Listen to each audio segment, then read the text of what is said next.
Hi there! After the latest release of my video on the rental scams, I realized there are many other scams which are currently taking place in Malaysia.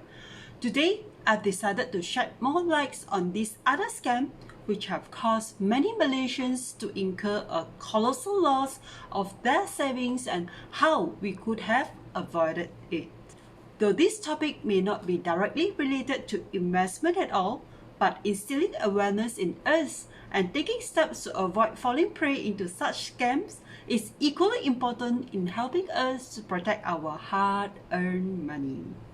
Alright, now without further ado, let us get it rolling. Since the international borders reopened in April last year after COVID-19 restrictions were lifted, there has been a rise in the Macau scam cases to almost 40%. Macau scams involve cyber criminals impersonating government officials from Bank Negara or police or even Custom and Inland Revenue Board who intimidate victims by claiming they were involved in illegal activities such as money laundering or have unpaid fines or other crimes. They are then directed to make a report over the telephone and asked to transfer money to a separate account by coaxing victims into believing that their money will be confiscated if they do not move it out to another account. The victims mostly only realize that they have been duped when all their money is transferred out, and sadly, many have had lost their life savings to these syndicates. Last year alone, more than 472 Malaysians fell victims to such syndicates, with losses amounting to Ringgit Malaysia 27.5 million, and most of these victims were aged between 21 and 40 years old. Personally, in the recent past, I have also received a similar calls from an unknown numbers followed by a pre-recorded message saying that I have an outstanding income tax matters and asked me to call a certain numbers to help to solve this issue before it went out of hands. Usually, I would just disconnect this call and block the number immediately. In fact, Inland Revenue Board has also come out to clarify that they would never contact members of the public via calls regarding official matters. Instead, the Inland Revenue Board's SOP is to write to the members of the public.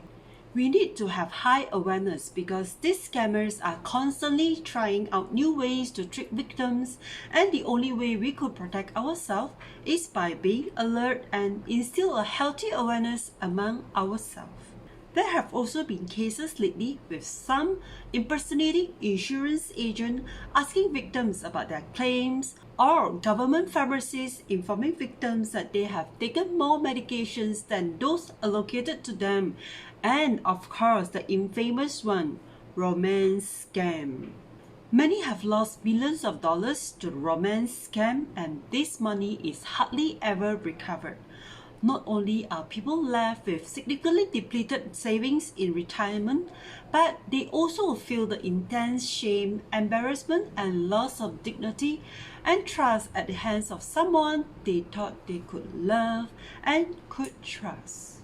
Other tactics include tricking victims into thinking they have won a lucky draw from Shopee or Big Pay and etc., and also duping people into believing that they can release detainees from police lockup. Oh my god, what's next really? What should we do in the face of such creative scams? If you are going to try online dating, there are several precautions you should take before you become emotionally involved with someone. Most importantly, always do a photo check. Scammers targeting older women will typically pose as a mature-looking, well-off businessman or engineer. Save a picture of their profile photo and go to images.google.com and click on the camera icon in the search bar to search by image, and you can then upload the photo and check where else it appears on the internet. If the photos has already been identified as one used by scammers or appears on other websites under a different identity, you should cease contact and report them to the dating website immediately. Always remember, never send money to anyone you meet online. Never reveal our banking details to anyone over a telephone conversation or social media.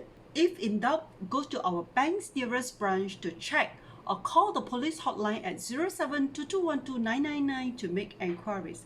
Should you receive calls from unknown numbers, we can now check if any phone numbers or bank accounts have been associated with suspicious activities via the CCID portal, and I shall put the link to this portal at the description box below. You can use this link to check on the unknown numbers or even bank account numbers to help us avoid falling victims to scams. After all being said, if you have been scammed, what can you do? It is common to feel embarrassed if you have been the victim of a scam, which is why so many victims do not report it. Unfortunately, you are not alone. Day by day, there is an increasing numbers of the public that have fallen victims to various types of very convincing scam, and unless you report it, the scammers will continue to prey on other prey.